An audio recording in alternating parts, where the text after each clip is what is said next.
আসসালামু আলাইকুম হগলডি আপনাকে আজকে নিয়ে এসেছি একটা সুন্দর জায়গা পরিদর্শন করাইতে।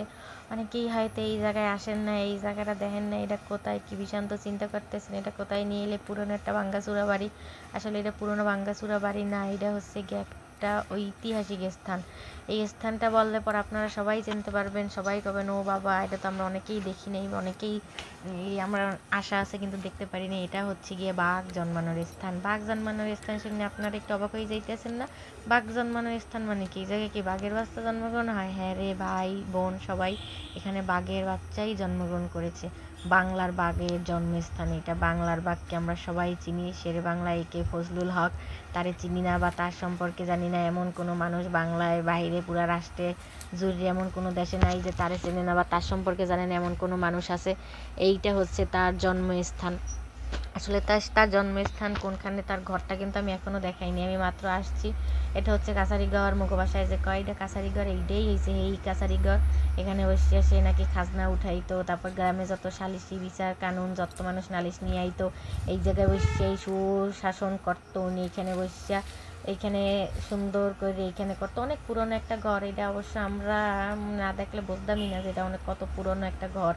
আর এইটা ব্রিটিশ পিরিয়ডের ওই যে পাতলা পাতলা ইট আসলে সেই ইট দিয়ে তৈরি করছে। উনি না পেশায় নানান রকমের কাজে লিপ্ত ছিলেন। উনি আইনজীবী ছিলেন, রাজনীতিবিদ ছিলেন, জনগণের সেবায় সবসময় নিয়োজিত থাকতো। এইটা হয়েছে যে এই কাছারিঘরের দোতলায় ওরা সিঁড়ি, এই সিঁড়ি বাই টুকটুক টুকটুক করে দোতলায় উঠে যেতে। দোতলায় ছাদ নাই, উঠতে হয়তো মানে হালকা বাতাস হাওয়াই খাইতো বা বিকেলে সুন্দর পরিবেশটা উপভোগ করতো। জানি না, এগুলো হচ্ছে গিয়ে আমার কথা, মানে নিজের অনুভূতি দিয়ে বলছি। কিন্তু আসার পর আমার খুবই ভালো লাগছে, এত সুন্দর একটা জায়গায়।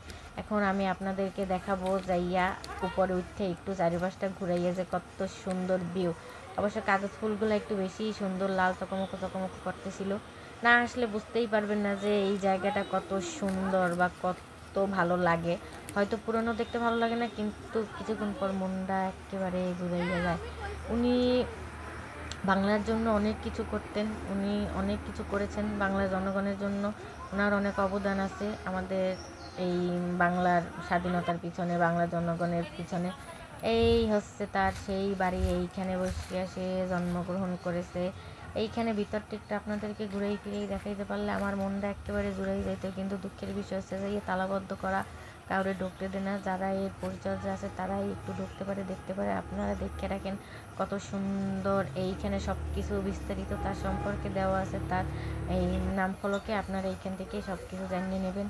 এই হচ্ছে তার বাড়ির পিছনটা অনেক সুন্দর। একটু ঢুকতে দিলে হয়তো ভালো হইতো, কিন্তু অনেক রিকোয়েস্ট করছি কিন্তু ঢুকতে দেয় নাই। যাই হোক, দেখেন আপনারা।